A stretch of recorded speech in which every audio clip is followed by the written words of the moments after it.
네. 자, 그럼 이번 시간에는요, 자금 관리에 대한 걸 마무리하고, 이제 메인 매출 전표 입력으로 넘어가도록 그렇게 하겠습니다.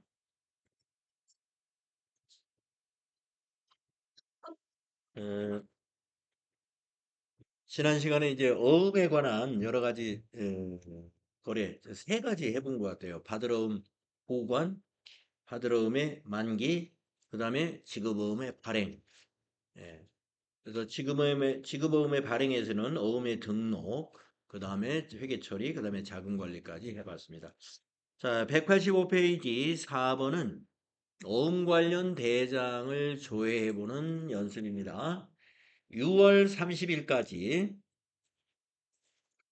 어음 관리 대장의 내용을 파악하여 결제를 받고자 한다. 네, 결제를 받으려고 결제란을 한번 만들어 보도록 하겠습니다. 거래처별로 받으럼 현황의 작성을 수행하시오. 이렇게 되어 있군요. 네. 자, 거래처별로 받으러움 현황을 잔액을 작성해라. 이렇게 되어 있습니다. 자, 그러면 여러분 자금 관리 들어가셔가지고 받으러움 현황을 한번 클릭해 보신 다음에 거래처별이니까 여기 탭이 만기일별, 거래처별, 어음조회 세 가지가 있잖아요. 거래처별 탭을 먼저 클릭을 하시고 잔액을 구분해라. 자, 구분은 잔액으로 해라 그랬어요. 그래서 잔액을 선택하시고 기간은 6월 30일까지니까요. 뒤에 날짜를 6월 30일로 입력을 해주세요. 그리고 거래처는 전체 거래처니까 엔터 하면 처음부터 끝. 이렇게 잔액을 조회해 봤습니다. 자, 우리가 1월 1일부터 6월 30일 사이에 우리가 거래가 있었던 거래처는 데일리룩과 멋쟁이였는데 데일리룩은 바드럼 차변 350만 원짜리를 보관 처리했고요. 그래서 현재 잔액이 350만 원, 만기가 아직 안 된 상태로 바드럼에 반영되어 있고 멋쟁이는 전기에서 2월 된 어음이었는데 240만 원 우리가 만기 처리했거든요. 어음 문제 두 번째 문제에서. 그래서 바드러움 대변에 기입을 하게 된 거예요. 그래서 잔액이 없어진 겁니다. 예. 바드러움이 전기에 2월 되었다가 만기가 되어가지고 바드러움 대변이 돼서 잔액이 없는 거예요. 그래서 6월 30일 현재 잔액은 데일리룩 거 350만 원만 잔액에 반영이 돼 있는. 이거를 결제를 받으려고 한다 이거예요. 자, 그러면은 저 상단에 있는 인쇄 단추를 한번 눌러볼까요? 인쇄. 인쇄 버튼을 눌러보시면 인쇄 미리 보기, 즉 인쇄되는 형식이 이렇게 보입니다. 우리가 이제 결제를 받으려면 여기 결제란을 만들어야 되니까 여기 왼쪽에 보시면 결제란 설정이라고 하는 게 있잖아요. 거기 화살표 눌러보시면은 인쇄 여부, 인쇄 위치 이런 게 있어요. 인쇄 여부에서는 결제란을 인쇄하겠다 선택하시고요. 결제란 등록 오른쪽에 그 바로 옆에 있잖아요. 예, 결제란 인쇄함 옆에 결제란 등록. 여기를 누르시면 결제란이 몇 칸이 필요하냐 최대 9칸까지 쓸 수가 있는데요. 우리는 3칸을 쓰겠다 한번 해볼까요? 3칸. 자, 여기 3칸이 하얗게 됐죠? 여기다가 이제 직급을 입력하는데 왼쪽부터 여기다가 담당 해주시고 그 다음 칸에는 팀장 해주시고 그 다음 칸에는 사장 이렇게 해볼까요? 담당, 팀장, 사장 이런 결제 라인을 가지고 있다. 이런 식으로 만들어 줄 수 있다는 거죠. 확인하시면은 결제란이 이렇게 인쇄되는 게 미리 보기 창에 나옵니다. 인쇄 위치를 한번 바꿔볼게요. 타이틀 상단이 아니라 여기서 타이틀이라는 것은 이 보고서의 요 제목을 말하는데 거기 하단에다 넣겠다. 그러면 타이틀 하단. 그러면 결제란이 타이틀 밑으로 이렇게 내려오죠.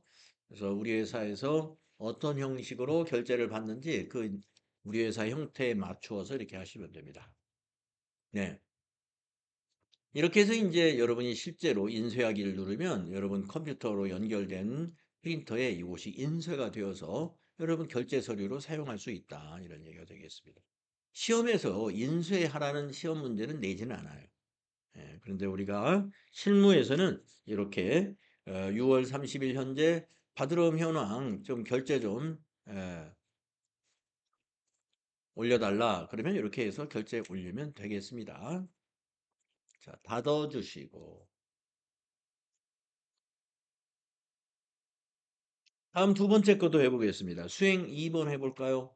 이번에도 거래처별 지급보험 현황을 이번에는 내용으로 작성을 해서 결제를 받는다. 자, 그러면 지급보험 현황 한번 만들어 보겠습니다. 네, 받으러옴 현황 바로 밑에 있어요. 지급보험 현황. 자, 거래처별이니까 이번에도 탭을 세 번째 탭, 거래처별 클릭하시고 이번에는 조회를 잔액으로 하는 게 아니라 내용으로 보고를 받으려고 그래요. 내용. 자, 내용 하시고 기간은 엔터 주의 날짜만 6월 30일로 입력하겠습니다. 어? 없다? 아, 거래처를 엔터를 안 했네요. 거래처 처음부터 끝. 예. 거래처 처음부터 끝 이걸 먼저 하시고 기간 다시 엔터. 네, 그러면은 우리가 지급보험 거래처는 하나밖에 없었어요. 우리가 조금 전에 1,000만 원짜리 우리가 지금 지난 시간 휴식 시간 갖기 직전에 요거 신사숙녀에 1,000만 원짜리 발행한 거 요 한 건이 있었습니다. 그래서 거래처 신사숙녀 내용은 6월 30일에 만기 날짜 27년 1월 30일로 해서 어음번호 요 상태로 해가지고 1,000만 원짜리를 발행해서 현재 지급어음의 잔액이 1,000만 원이다라는 걸 내용과 함께 볼 수 있는 겁니다. 이거를 결제를 받으려고 한다. 그러면 위에 인쇄 미리 보기 창 나오죠? 내용과 함께 이렇게 인쇄가 결제란을 만들어야 되겠죠? 결제란 설정, 결제란 인쇄, 결제란 등록 해가지고 아까처럼 세 칸 만들어서 담당, 팀장, 사장, 우리 회사 직급에 맞는 결제 라인을 만든 다음에 인쇄 위치를 타이틀 하단 이런 식으로 뭐 바꾸셔가지고 결제에 이용하시면 되겠습니다. 아, 이건 지금 교육용 프로그램이기 때문에 여기에 이렇게 더존 스마트의 회계 실무 교육용 프로그램이라고 하는 백그라운드 이미지가 이렇게 인쇄가 되죠. 실무용 프로그램에서는 이런 건 없는 거죠. 네, 닫아주시면 되겠습니다. 그 다음에 수행 3번을 또 해볼까요? 어음 집계표 작성을 수행하시오. 조금 전에 했던 그겁니다. 한번 작성해 보십시오. 네, 어음 집계표에서 수불장을 처음부터 끝으로 작성을 해 보세요. 주의 날짜는 뭐 6월 30일로 하셔도 됩니다만은 6월 30일로 하나 12월 30일로 하나 31일로 하나 결과는 같습니다.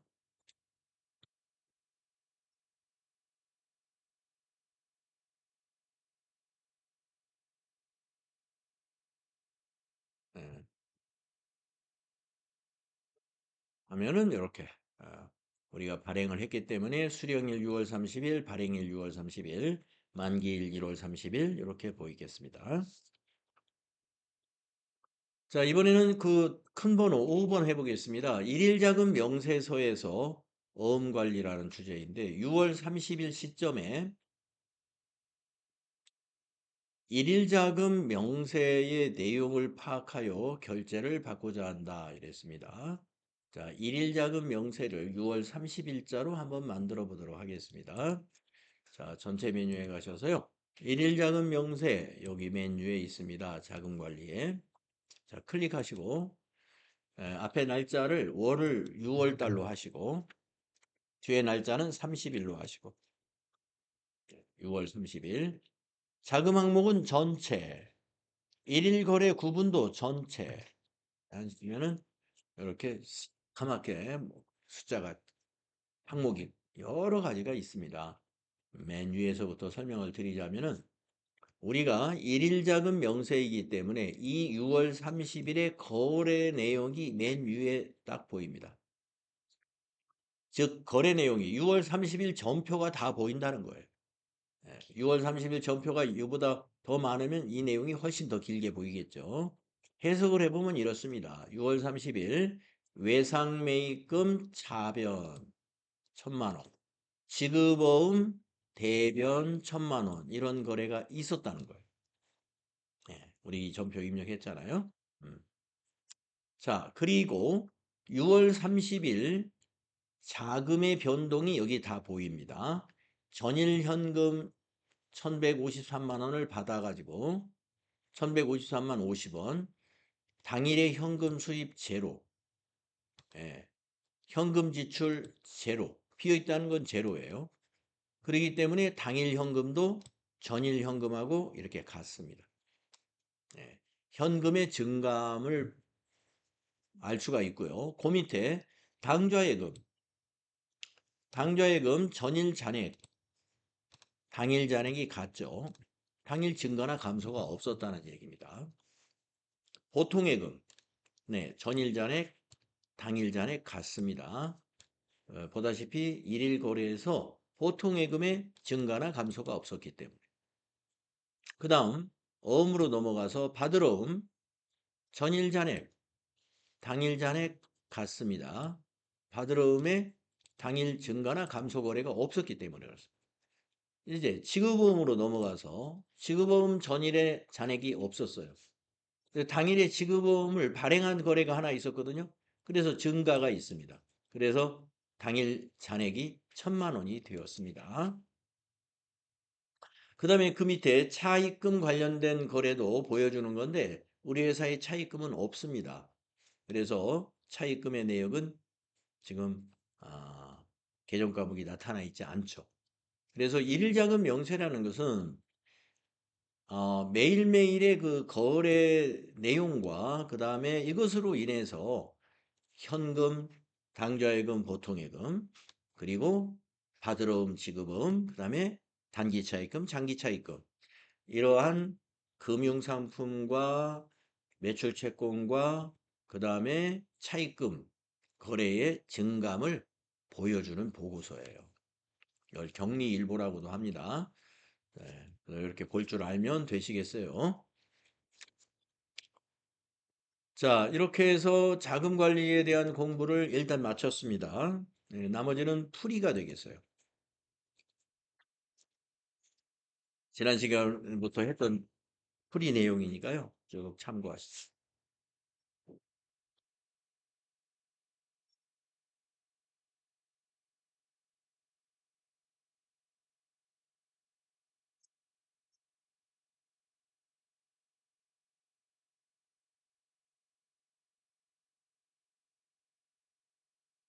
자, 수행 팁에 있는 거 하나 짚어드리고 가겠습니다. 수행 팁의 이 부분인데요.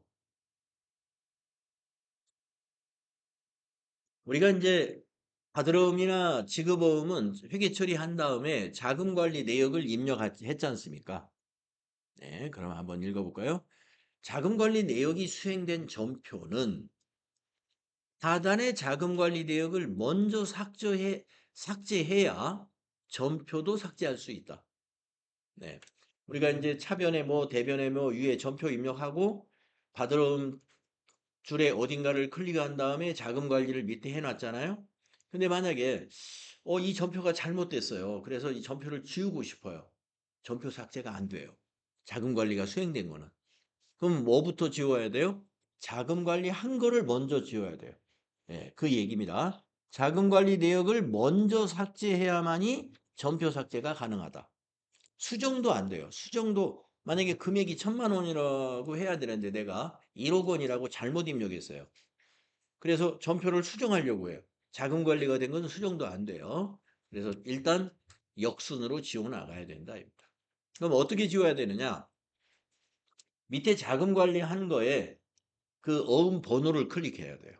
어음 번호 있는 부분이 있죠? 거기 클릭하고 저 상단에 보면은 보여주자면 이런 겁니다. 자, 지급음이 거래인데 이거를 만약에 이 전표를 지워야 되겠다. 그럼 여기 체크해서 여기 삭제 누르면 일반적으로는 지워져야 되잖아요. 근데 이렇게 안내가 나와요. 관리 항목이 존재합니다. 관리 항목을 먼저 삭제한 후에 삭제나 편집이 가능하다. 안 지워진다 이거. 그럼 어떻게 그러면 지워야 되느냐? 이거 진짜 지워야 된다면 밑에 여기 자금 관리 한 부분이 있죠. 어음 번호. 어음 번호. 여기를 클릭하고 저 위에 삭제를 저는 안 할 거예요. 귀찮으니까. 이걸 누르면 이게 삭제가 돼요. 그리고 나서 이 전표를 수정할 수도 있고 삭제할 수도 있다. 그리고 다시 하고 자금 관리를 다시 해주면 돼요. 그 이야기입니다. 시험에서 전표를 삭제하라는 문제는 출제는 하지 않아요. 근데 이제 여러분이 이렇게 혼자 연습을 하시다가 실수로 뭘 잘못했어요. 그래서 전표를 이거 지워야 되겠는데 왜 안 지워지나? 그래서 질문하는 분도 계시거든요. 알고 계시면 되겠습니다.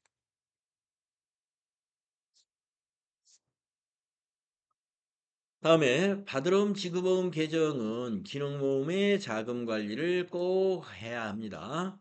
네, 그래서 이 AT 자격 시험은 받으러움 지급보험 문제가 나왔다 그러면 자금 관리 수행하라고 항상 수행 과제로 내요.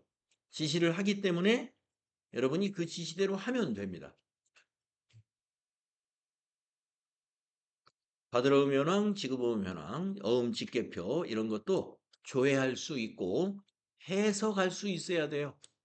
거기 있는 내용을 보고 이해를 할 수 있어야 된다. 이런 얘기가 되겠습니다. 그러면 다음 페이지에 있는 평가 문제 풀어보고 일반 전표 연습을 마치고 이제 부가가치세 메인 매출 전표 입력으로 넘어가게 되겠네요.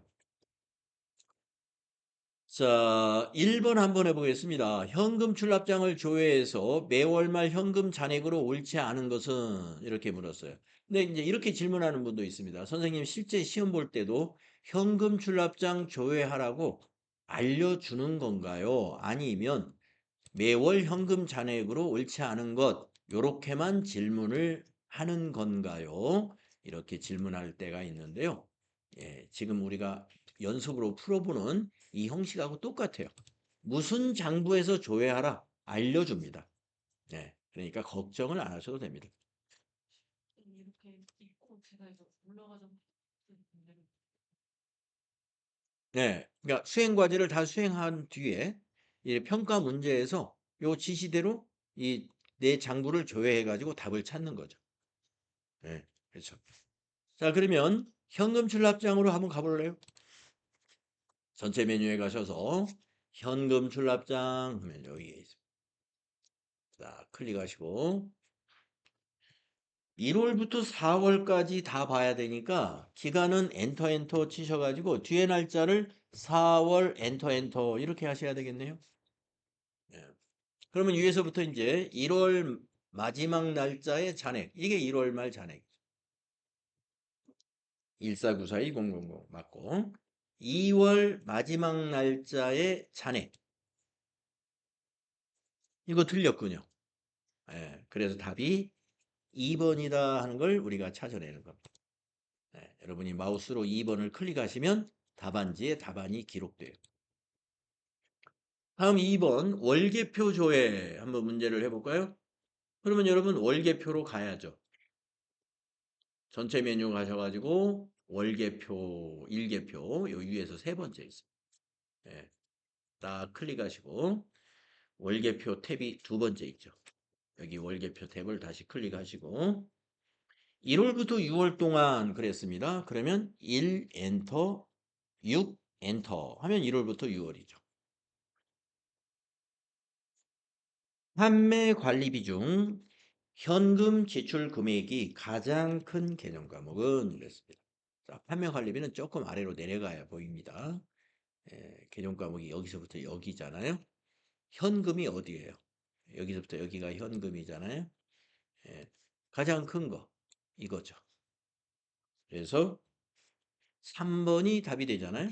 그래서 마우스로 3번을 클릭해 주면 답이 작성이 된다. 다음 3번. 지급보험 현황을 조회해서 27년도에 만기가 도래하는 지급보험의 금액은 얼마냐? 그러면 만기를 27년 1월 1일부터 12월 31일로 조회하면 되겠죠? 네. 자, 지급보험 현황으로 한번 가보세요. 지급보험 현황. 만기로 가셔가지고 만기를 그 요구에 맞게끔 입력을 해주면 됩니다. 2027 01 엔터, 2027 12 엔터. 예. 그리고 엔터를 계속 치면 됩니다. 그랬더니 딱 한 장이 검색이 되는군요. 그래서 1000만 원이 답이 되겠죠?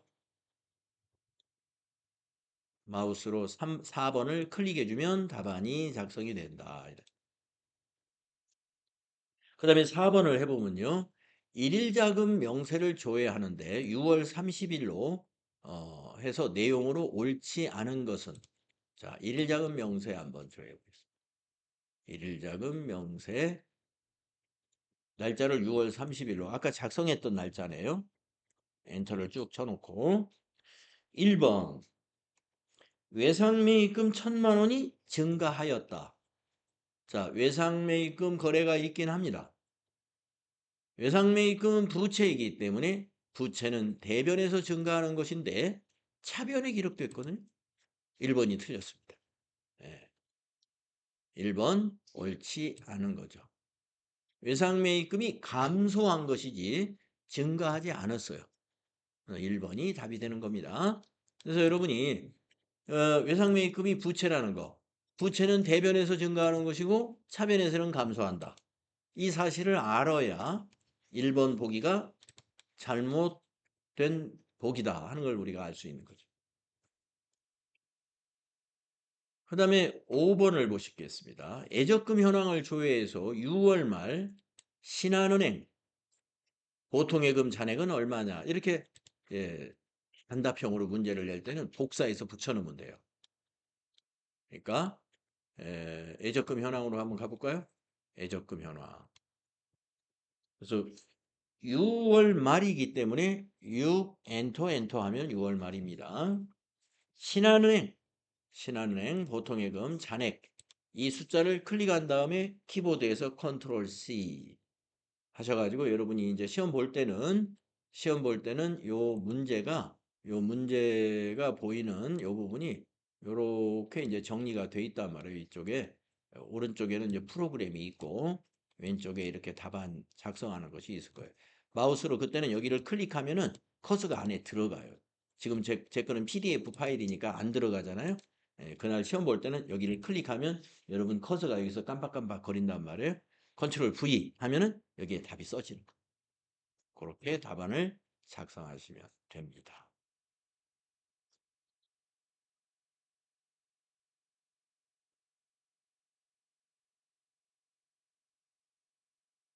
네. 자, 여기까지로 해서 우리가 말입니다. 우리가 이제 일단 일반전표 입력 연습이 끝났어요.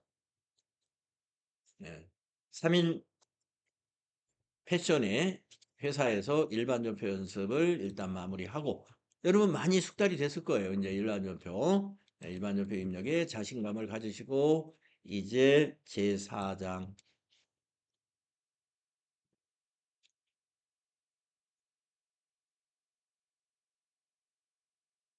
제4장 부가가치세 신고와 관련된 거래를 입력하는 것입니다.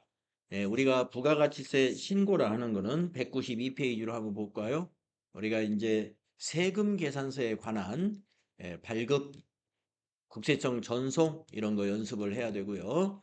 또 부가가치세 신고서만 작성하는 것이 아니라 세금 계산서 합계표라든가 신용카드 매출전표 발행금액 집계표라든가 매입소액 불공제 내역서라든가 이런 부속 서류들이 있어요.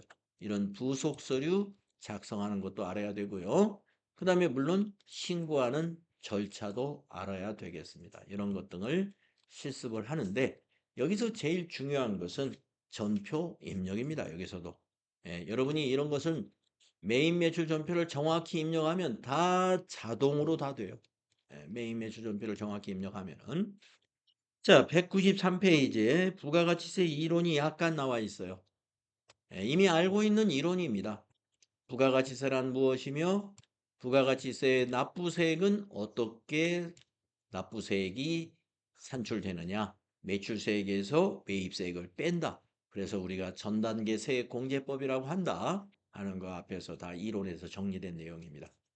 그 다음에 2번에 과세기간, 네, 일반 과세자 기준으로 설명을 해놨네요. 과세기간이 1기와 2기가 있습니다. 다시 1기는 애정신고기간 앞에 3개월이 있고요. 또 2기에도 애정신고기간 앞에 3개월이 있습니다.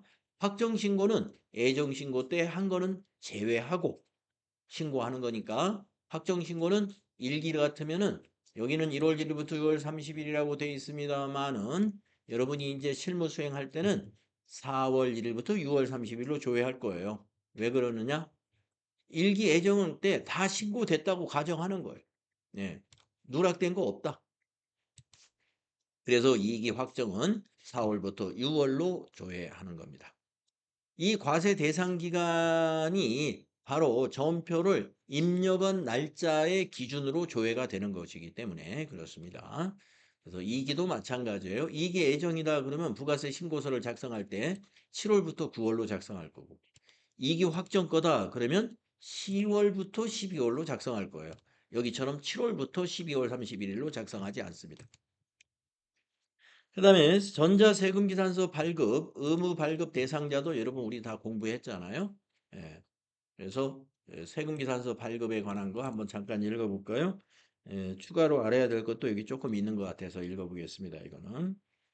자, 부가가치세가 과세되는 재화나 용역을 제공하는 사업자는 공급받는 자로부터 공급가액의 10%에 해당하는 부가가치세를 거래 징수하고 이를 증명하기 위하여 전자세금계산서를 작성하며 재화 또는 용역의 공급 시기가 속하는 달에 다음 달까지 공급 시기가 속하는 달에 다음 달 10일까지 전자세금계산서를 발급하여야 한다.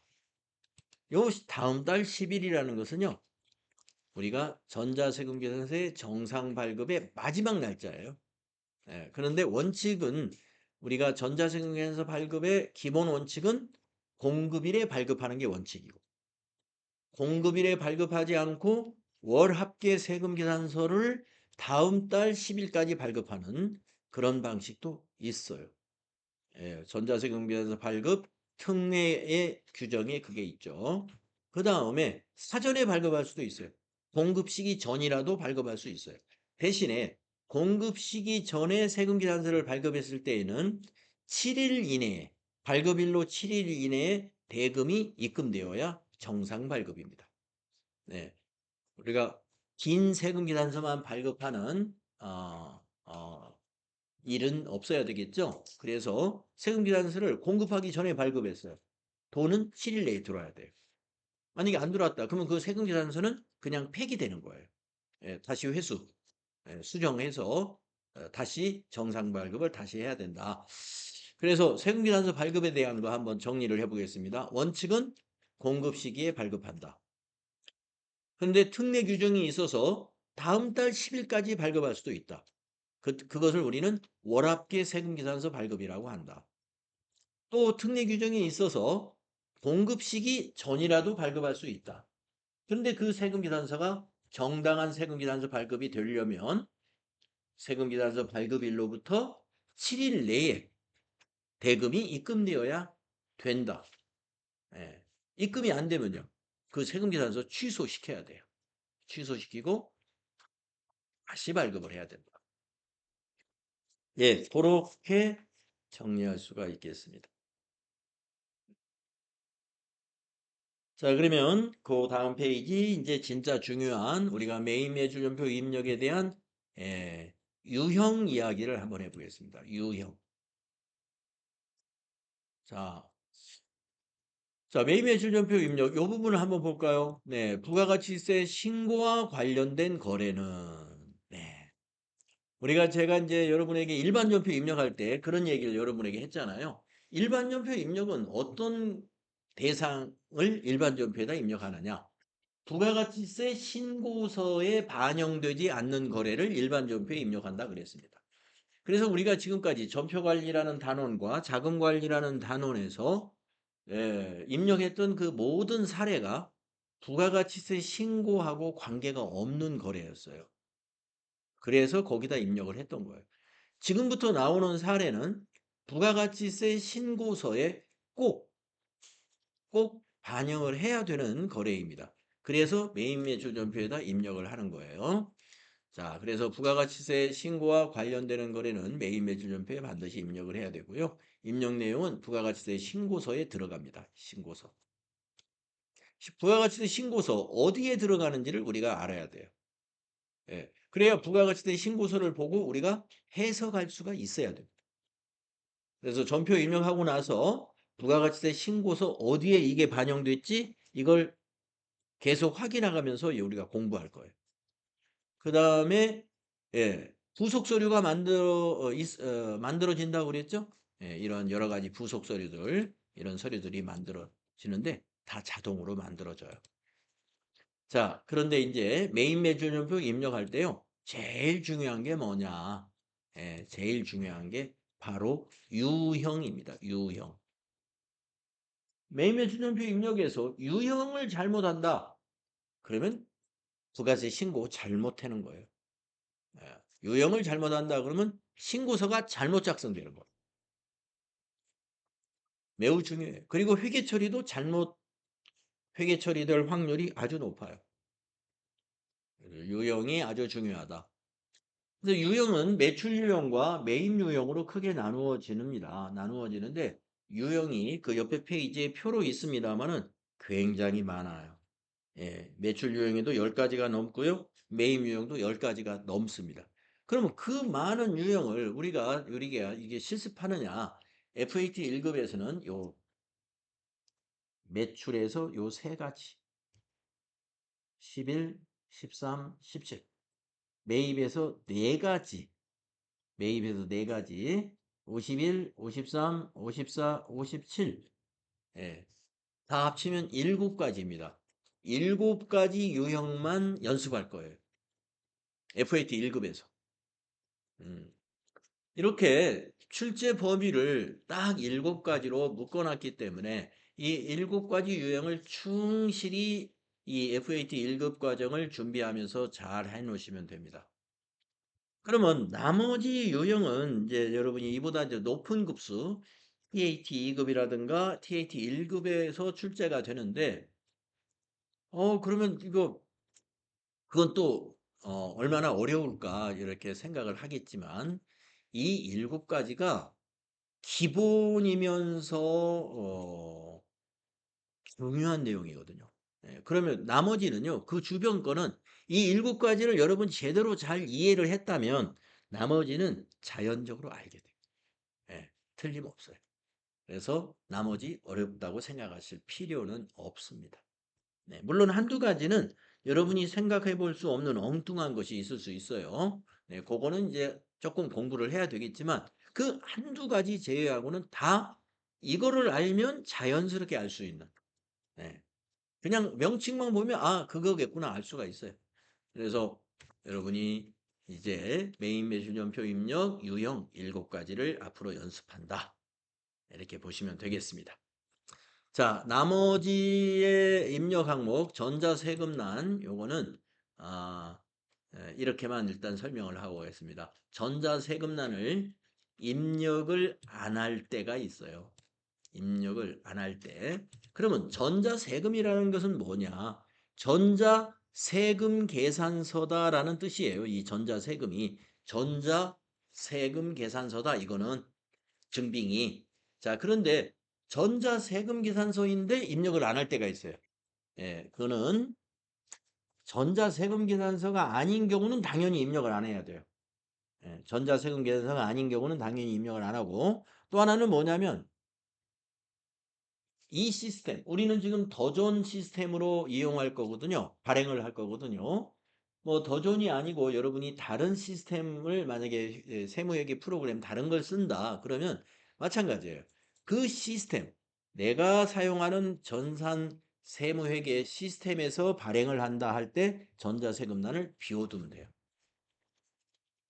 나머지는 전자세금계산서면은 거기에다 1번 전자입력이라고 입력할 거예요. 예.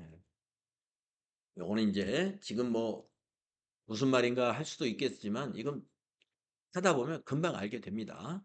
예, 또 분계로 대한 얘기 좀 해보면은 이 메인 매출 전표는요 분계가 자동화되어 있습니다. 예, 자동화되어 있어서 여러분이 현금 거래다. 예, 그러면 이게 출금 전표나 입금 전표라는 얘기잖아요. 상품을 팔고 현금 받았어요. 그럼 현금 분계하면은 기가 막히게 분계가 딱 만들어집니다. 네. 상품을 현금으로 매입했어요. 그러면 1번 현금 분계 해주면 차변, 대변, 개정 과목, 금액 정확하게 만들어집니다. 네. 그 다음에 외상거래다. 외상분계하면 정확하게 또 자동분계가 됩니다. 자, 현금 외상, 카드가 아닌 것은 혼합분계에서 우리가 좀 손을 봐주면 됩니다. 나머지는. 그 다음에 카드 분계다. 그러면 이건 카드 거래라는 얘기예요. 카드로 상품을 팔았다든가 카드로 뭔가를 매입했다든가 이건 카드 분계하면 자동으로 분계가 만들어집니다. 그래서 우리 메인 매출 전표의 분계는 자동 분계인데 그러나 자동 분계라 하더라도 우리는 예외적으로 적용되는 것들도 있어요. 그래서 예외적인 것은 고쳐야 됩니다. 그래서 자동 분계를 하면서도 고칠 건 고쳐 나간다. 이렇게 보시면 되겠습니다. 자, 그러면 195페이지에서 한번 이 FAT 1급에 나오는 매출 유형 요 세 가지를 한번 설명해 드려 볼게요. 자, 11번이라는 유형은 뭐냐 하면은요. 이 유형은 무엇에 따라서 결정이 되느냐 하면 증빙이 뭐냐. 예, 증빙. 증빙에 따라서 유형이 달라집니다. 증빙이 바뀌면 무조건 유형이 달라져요. 자, 그래서 11번은 우리가 이름이 과세 매출이라는 유형의 이름인데요. 예, 과세 매출 느낌이 딱 오죠? 예, 매출인데 부가세가 있다는 얘기예요. 그런데 증빙이 세금계산서입니다. 자, 과세 매출이 뭐냐? 매출인데 세금이 있다. 매출인데 세금이 있다. 증빙은 뭐다? 세금계산서다. 세금계산서. 예, 세금계산서. 그것은 11번으로 우리가 유형을 해야 돼요. 무조건. 자, 그 다음에 13번을 한번 보겠습니다. 13번은요, 증빙이 달라요. 예, 유형 13번이 뭐냐? 명칭은 이렇게 돼 있어요. 면세 매출. 이렇게 돼 있어요. 면세 매출. 느낌이 오죠? 매출은 했는데 부가세가 없다는 거예요. 그러면 증빙이 뭐냐? 면세 사업자가 발급하는 계산서다 이거예요. 계산서. 우리 회사는 옷을 판매하는 회사니까 면세 매출이 없겠죠. 예. 그런데 여러분 면세 매출 연습을 해야 되니까 이 문제 중간에 보면은 우리 회사는 겸용사업자다 이렇게 소개를 또 중간에 할 거예요. 3일 패션은 겸용사업자다. 겸용사업자라고 한다는 것은 무슨 말이냐면은 과세사업과 면세사업을 겸하고 있다 이렇게 나와요. 겸용사업자는 세금 계산서도 발급할 수 있고요. 계산서도 발급할 수 있어요. 예, 면세 재화를 판매할 때는 계산서 발급하고 과세 재화를 판매했을 때는 세금 계산서 발급하고 이렇게 두 가지를 다 발급할 수 있습니다. 그래서 겸용사업자라고 아마 예제가 나올 거예요. 다 좀 뒤에 보면은 자 13번 면세 매출 증빙이 뭐예요? 계산서. 그러니까 계산서 매출은 13번이요. 세금 계산서 매출은 11번입니다. 예, 정리가 되죠? 그 다음에 쭉 내려가서 17번을 보시게 되면은요. 17번. 예, 이름이 이거예요. 카드과세. 카드과세 매출. 자, 카드로 팔았는데 거기에 세금이 있는 매출이라는 거예요. 부가세가 있는 매출. 예, 그래서 우리가 신용카드 매출 전표를 발급하면서 매출했고 거기에 부가가치세가 있다 이거예요. 그것이 카드 과세 매출입니다. 옷을 도소매하는 회사니까 이런 매출이 상당히 많겠죠. 예, 대개 고객들이 오면은 거의 다 요즘에 카드를 많이 사용하거든요. 우리나라 사람들 카드 무지하게 많이 사용하죠. 그래서 신용카드 매출이 많아요. 17번 유형이 굉장히 이 도소매업에는 많습니다. 예. 신용카드 발급했다. 거기에 부가세가 있는 거. 그거 다 17번 유형으로 입력하면 되는 거예요. 네, 그래서 매출은 요 세 가지를 가지고 연습을 할 거예요. 네. 다음에 매입으로 가보겠습니다. 매입은 네 가지가 되는데요. 먼저 51번 유형을 한번 볼까요? 51. 자, 유형이 과세 매입이라고 했어요. 아까 매출에 과세 매출하고 대응되는 유형이에요. 자, 증빙은 세금계산서예요. 근데 세금계산서를 발행한 것이 아니라 수취, 예, 우리가 받았다는 거죠. 발급받은 거예요. 자, 세금계산서 발급받은 것 중에 부가세 있는 거 51번이에요. 그런데 세금계산서 발급받았는데 부가세가 있는데 유형이 달라지는 게 54가 있어요. 증빙은 같은데 유형이 달라지는 게 하나 있습니다. 그게 54인데요. 유형은 불공매입이라고 불러요. 불공매입. 자, 매입세액 불공제와 관련된 세금계산서입니다. 그러니까 매입수익 불공제가 되는지 공제가 되는지는 이제 우리가 판단할 문제고 증빙 그 자체로만 보면은 51번과 같은 증빙이에요. 세금계산서예요. 똑같이. 예? 51번도 세금계산서 수치, 54번도 세금계산서 수치다 이 말입니다. 그 판단은 우리가 해야 돼. 매입수익 불공제 세금계산서면 54라고 여러분이 입력을 해줘야 되고 이거 매입세액 공제가 되는 거다. 그러면 51이라고 입력하는 건 우리 몫이에요. 우리 몫. 우리가 판단하는 거예요. 증빙이 따로 있는 게 아니에요. 세금계산서에 이게 불공세금계산서라고 발행되는 건 없어요. 그냥 세금계산서예요. 그런데 판단을 우리가 하는 거죠.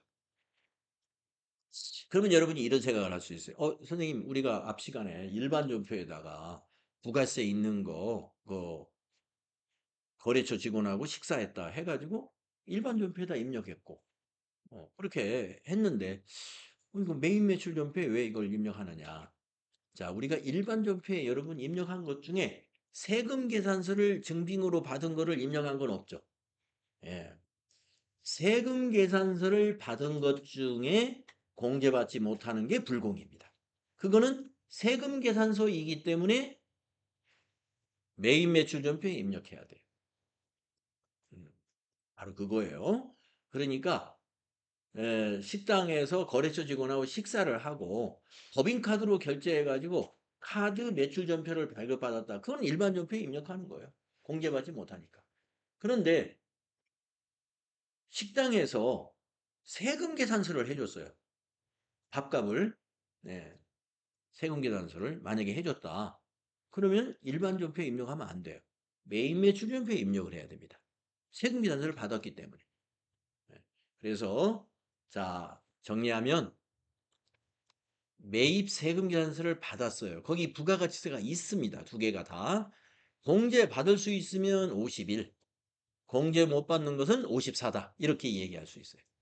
그러니까 요게 조금 어려워요. 이 판단을 해야 되니까 매입 세금 계산서에 여러분의 판단이 필요하다. 자, 그러면 이제 53번은 뭐가 되느냐 하면은 이름이 이렇습니다. 53번은 면세 매입. 아까 매출의 13번에 대응되는 거예요. 증빙이 다릅니다. 계산서를 수취한 거예요. 계산서 수취. 아까 매출의 13번이 계산서 발급이었습니다. 예. 계산서 수취는 면세사업자가 발행한 것들이에요. 이건 과세사업자라 하더라도 면세사업자가 발행한 계산서 많이 발급받을 수 있습니다. 네, 책을 산다. 그러면 서점에서 살 거 아니에요. 세금계산서 해주세요. 그러면 서점에서는 계산서를 해줍니다. 또 과세사업자도 직원들 위탁교육을 시킬 수 있죠. 저희 같은 학원에다가 위탁교육을 시켰어요. 그러면서 거기에서 교육비를 세금 주면서 세금계산서 발행해 주세요. 그런단 말이에요. 과세사업자들이니까 세금계산서 발행해 달라는 게 이게 입에 뱄어요. 그래서 세금계산서 해달라고 그런단 말이에요. 그럼 우리는 계산서를 해줘요. 예. 학원은 세금계산서를 발행할 수 없는 사업자예요. 계산서 발행해주면 그게 세금계산서라고 하면서 받아들이는 거죠. 자, 이것처럼 과세사업자가 면세사업자하고 교육을 받았다든지 책을 구입했다든지 이러면은 그 면세사업자로부터 발급받을 수 있는 계산서가 있다 이거예요. 계산서를 받았을 때 53이다. 그 다음에 57이라는 유형이 있습니다. 57 유형은 우리가 매출에 있는 17의 유형에 대응되는 거예요. 17번 유형이. 그것이 카드과세 매입입니다. 그래서 증빙이 신용카드예요. 신용카드를 수취한 거래. 과세니까 거기 부가세가 있는 겁니다. 부가세가 있고 매입세액이 공제가 되는 것이 57이에요. 매입세 공제가 안 되는 신용카드 매출전표는 우리가 어디다 입력했습니까? 일반전표에 입력했죠? 일반전표에. 여기에서 있는 것은 매입세 공제가 되는 것만 57번 카드과세 매입으로 매입 매출전표에 입력하는 거. 그래서 신용카드나 현금 영수증에서도 여러분이 혼동하는 사람이 있어요. 혼동하는 사람. 신용카드 부가세 있으니까 매입 매출전표에 다 입력해야 되지 않나? 아니죠. 못 받는 거는 일반 전표에 입력해야 되죠. 예. 그런데 세금 계산서는 어때요? 매입세액을 공제받든 안 받든 세금 계산서가 증빙이면은 전부 매입 매출 전표에 입력해야 돼요. 그때 우리가 구분해서 입력하는 거예요. 공제 못 받는 건 54, 공제 받는 건 51. 이렇게 됩니다. 신용카드는 아예 입력하는 메뉴가 달라요. 공제 못 받는 건 일반 전표, 공제 받으려면 매입 매출 전표. 이렇게 나누어서 입력을 해야 된다. 자, 아마 이렇게 설명을 드렸고 이제 뒤에 예제를 보시면 여러분이 다 아시게 됩니다. 전자세금기산서 발급 절차가 여기 나와 있는데 이거는 이렇게 발급을 해보면 아는 거기 때문에 지금 읽어볼 필요가 없어요. 그냥 패스하시면 되고요. 자, 198페이지로 가서 수행과제 해보면 되겠습니다. 네. 자, 자료 1번 하나 해볼게요. 전자세금기산서를 발급 및 전송해라 하는 것인데요. 자료 1번에 여기 다음 페이지에 있는 요거를 한번 읽어보고 여기다 분계를 한번 써보는데요. 분계가 이 칸이 너무 좁아요. 그래서 여러분이 여기다 쓴다면 굉장히 작은 글씨로 써야 될 겁니다. 자, 주식회사 코디나라에 상품을 매출하고 대금은 월말에 받기로 했군요. 외상이에요, 외상. 월말에 받기로 하고 데일리룩의 상품을 매출하고 대금은 앞에 예.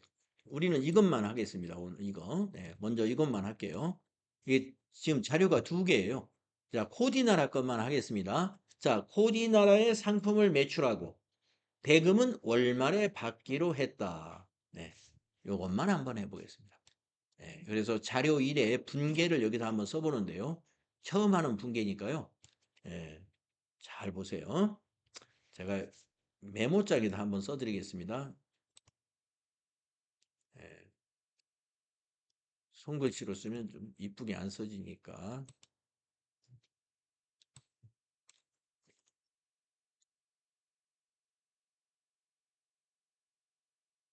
하변에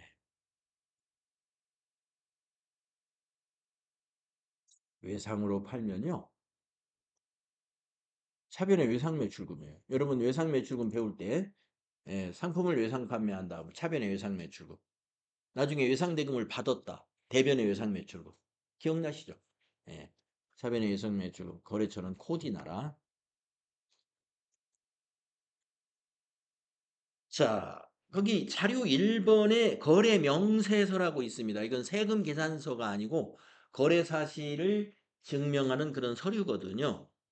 여러분 거래 명세서를 보면은 거기 이 외상 매출금이 얼마인지 알 수가 있는데요. 얼마인가요? 1,100만 원이죠. 예. 공급가액 1,000만 원에다가 부가세 100만 원까지 해서 코디나라로부터 1,100만 원을 우리가 월말에 받아야 됩니다. 그래서 외상 매출금 코디나라가 금액은 1,100만 원이 돼요. 예, 이렇게 자산 증가, 차변의 자산 증가죠. 대변이 두 개예요. 계정 과목이. 왜 두 개냐? 부가세하고 그다음에 공급가액은 매출이 있거든요. 그래서 어 부가세 예수금 이게 처음 나오죠. 부가세 예수금. 우리 예수금과 같은 성격이에요. 그런데 부가세 예수금은 서로 독립시켰습니다. 이렇게. 부가세 예수금을 예수금 독립시킨 거다. 자, 부가세 예수금이 얼마일까요? 예, 100만 원입니다. 부채입니다. 이거는. 부채로 증가를 시켜줘야 되고요. 1,000만 원이 이제 우리 회사의 수익금이에요. 영업 수익인데 여기서 이 여성 정장은 우리 회사 상품이라고 아까 코디나라에서 상품을 매출했다고 그랬잖아요. 그래서 상품 매출이라고 하는 수익 계정 과목입니다. 영업 수익 계정 과목. 예, 그래서 공급가액은 상품 매출이에요. 우리가 도소매업이니까 무조건 공급가액은 상품 매출로 수익으로 잡아주면 돼요. 1,000만 원. 요것이 수익 발생이라는 거 잊지 마시고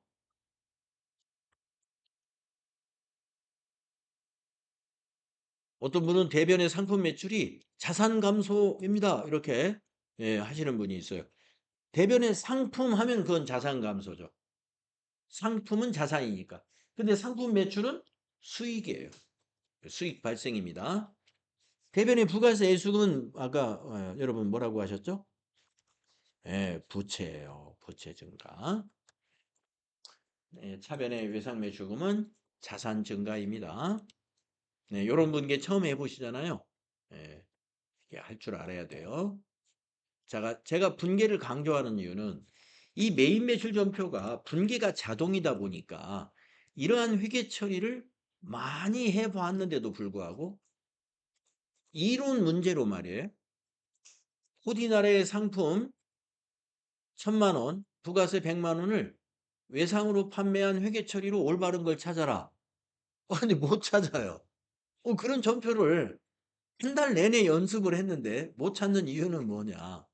네, 이 전표 입력을 할 때 밑에 분계를 유심히 안 보고 그냥 했거든요. 예, 이거 자동 분계니까 프로그램이 뭐 잘했겠지 하고 이 분계 내용을 잘 안 본다 이겁니다. 그래서 몰라요. 했는데. 네,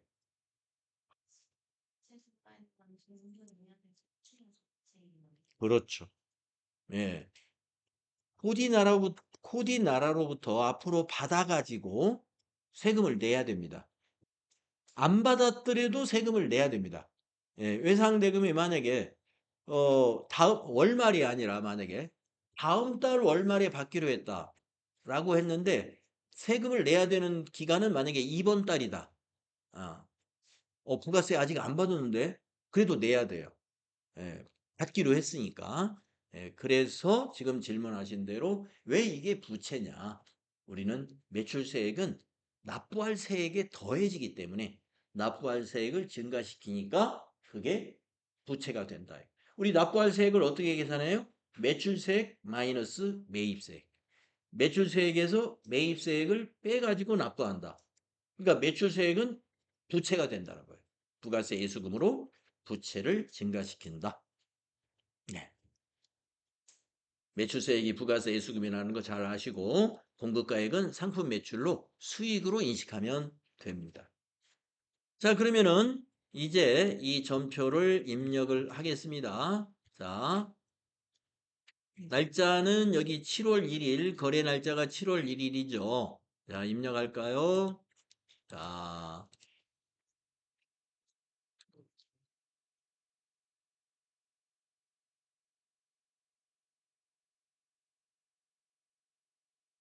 자, 메인 매출 전표. 메인 매출 전표. 날짜는 7월 1일. 7월 1일. 유형. 네. 유형을 숫자로 입력하세요. 마우스로 입력하는 걸 전 권장하지 않습니다. 왜냐? 마우스는 실수할 수가 있어요.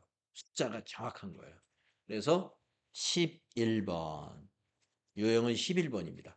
자, 제가 그랬죠? 세금 계산서 매출은 다 11번입니다. 우리가 여기에 주제가 뭐냐면 전자세금 계산서 발급 전송해라 이거예요. 우리가 세금 계산서 좀 이따 발급할 거예요. 그러니까 11번이에요. 자, 품명은 거래명세서에 있는 거 그대로 쓰면 돼요. 네. 여와 정자. 수량은 100. 엔터. 단가는 10만 원. 엔터 하면은 곱하기가 일어나 가지고 공급가액 1000만 원에 부가세 100만 원 이렇게 나옵니다. 예, 수량 단가를 잘못 입력하면은 공급가액과 부가세가 다르죠. 예, 잘 확인하시고 거래처명으로 가서 코드. 거래처명 코드는 코드에다가 거래처를 입력해서 반드시 코드가 들어가야 돼요. 자, 거래명세서에 보면은 공급받는 자가 우리 거래처예요. 그래서 코디 엔터 두 글자만 입력해서 검색하면 됩니다. 그래서 코디나라 엔터. 항상 검색할 때는 두 글자예요. 세 글자도 필요 없어요. 두 글자. 자, 전자세금은 어떻게 하느냐면 밑에 한번 내용을 보십시오. 딜 36524로 발행하는 경우 입력 안함. 제가 아까 이 전자세금란에 대해서 간단하게 말씀을 드렸는데 전자세금 계산서가 아닐 때 입력하지 않고 또 자체 시스템에서 발행할 때 입력하지 않는다 그랬어요. 그래서 지금이 자체 시스템에서 발행하는 경우예요. 그래서 전자세금 계산서를 발행할 거니까 여기를 비워두는 거예요. 네. 비워두시고 분계는 말일에 받기로 했기 때문에 여기 밑에 보시면은 분계를 선택합니다 해서 1번은 현금, 2번은 외상, 3번은 혼합, 4번은 카드다 이렇게 보기가 나와 있죠. 그래서 이거는 외상 분계하시면 돼요. 2 입력하시면 돼요. 예. 그럼 아래쪽 보시면은 회계 처리가 돼 있어요. 예. 차변의 외상 매출금 1100만 원 거래처 코디나라. 두 번째 줄에 대변의 부가세 애수금 100만 원 거래처는 뭐 의미는 없지만 입력돼 있고. 대변의 상품 매출 1000만 원 거래처 코디나라. 네. 이거는 그냥 딱 마음에 우리가 쓰는 그래도 됩니다. 예. 예. 혼합으로 한 다음에 분계를 이렇게 맞추면 돼요. 예. 그런데 외상 분계하면 자동으로 되는 거니까 이게 더 외상 분계를 선택하는 게 더 쉽겠죠? 예. 사실 모든 분계를 혼합으로 다 할 수 있어요. 우리가 그 일반 전표 입력할 때 입금 전표나 출금 전표 모두를 대체 전표로 다 입력할 수 있었잖아요. 마찬가지로 메인 매출 전표도 분계를 전부 혼합으로 해가지고 다 맞춰서 입력할 수 있습니다. 그런데 가능하면 이런 걸 쓰는 거죠. 그래야 분계가 빨리 되니까. 네. 요 분계를 잘 확인하셔야 된다 이거예요. 그래야 회계 처리 여러분이 알게 되는 거예요. 예, 차변의 외상 매출금 1100, 대변의 부가세 수금 100만 원, 대변의 상품 매출 수익 발생 1000만 원. 이거를 하나하나 새기면서 공부하는 거예요. 그래야 공부가 된다 이런 말씀입니다. 네. 자, 메인 매출 전표는요. 영역이 두 가지 영역이 있네요. 이 영역이 하나 있고 밑에 이 영역이요. 두 가지 영역이 어떻게 구분이 되냐면 위의 영역은 부가가치세 신고서로 가는 거예요.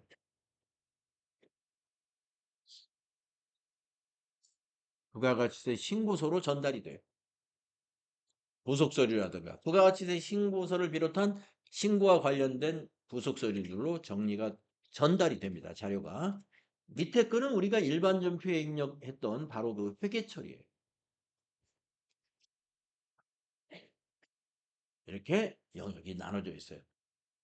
회계처리 영역과 부가가치세 신고. 그러니까 위에가 세무, 밑에는 재무회계, 세무회계, 재무회계 위아래로 나누어져 있습니다.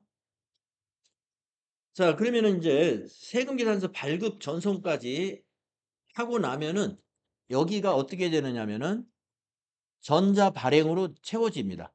그래서 세금계산서를 발급을 하러 가겠습니다.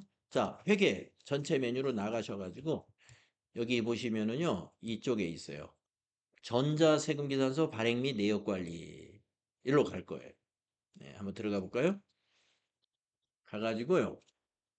여기 기간을 아까 우리가 입력한 7월 1일로 기간을 입력해 보세요.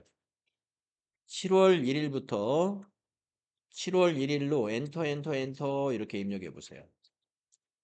그러면은 처리 상태 미전송 요런 건이 하나 보입니다. 1000만 원에 100만 원짜리. 여기를 체크박스를 이렇게 체크해 주세요.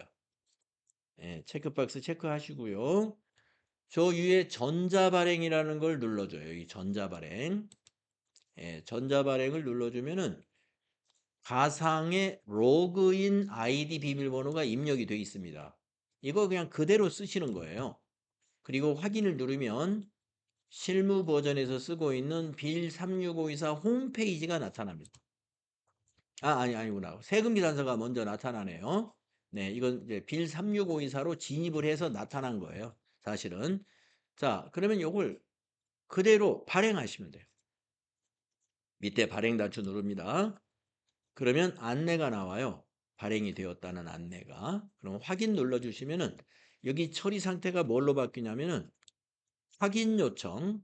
누구에게 확인 요청이 갔냐면 요 메일 주소 에게 확인 요청이 간 거예요. 전자 우편으로 가가지고 국세청에서는 지금 국세청에는 아직 전송이 안 됐기 때문에 국세청 발행 대상 이렇게 떠 있습니다.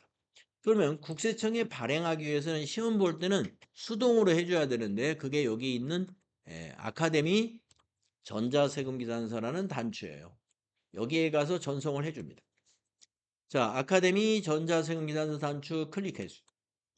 그러면 아까처럼 아이디 비밀번호가 아까 그 창에 나왔던 거하고 똑같은 숫자 보일 거예요. 그러면 여기가 이제 빌 36524라고 하는 세금계산서를 발급 전송하는 솔루션 홈페이지예요.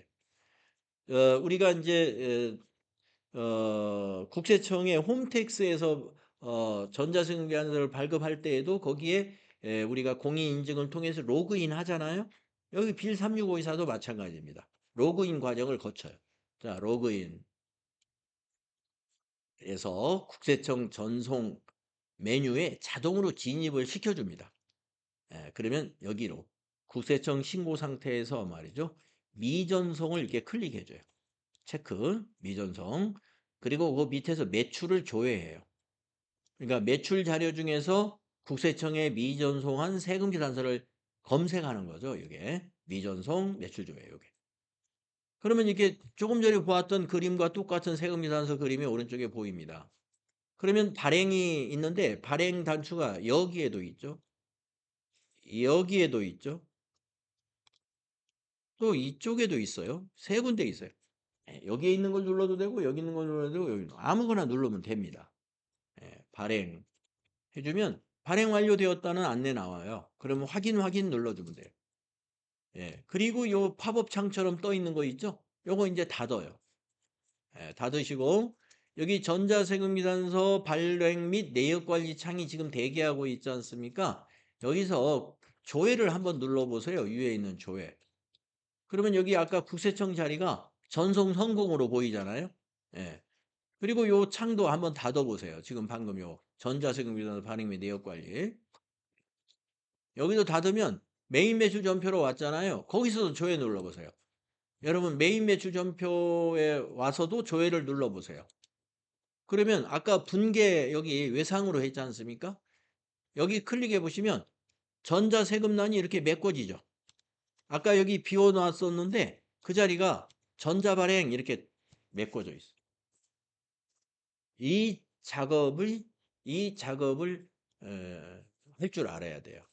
네, 앞으로 여러 번 연습하니까 여러분이 못할 수가 없어요. 매번 아주 많이 연습하니까. 이것이 이제 메인 매출점표 입력하고 세금계산서 발급하는 그런 절차가 되겠습니다. 내일 또 연습할 거예요. 그 밑에 자료 2를 가지고요. 예, 오늘 여기까지 하겠습니다. 네, 수고했습니다. 네, 네네.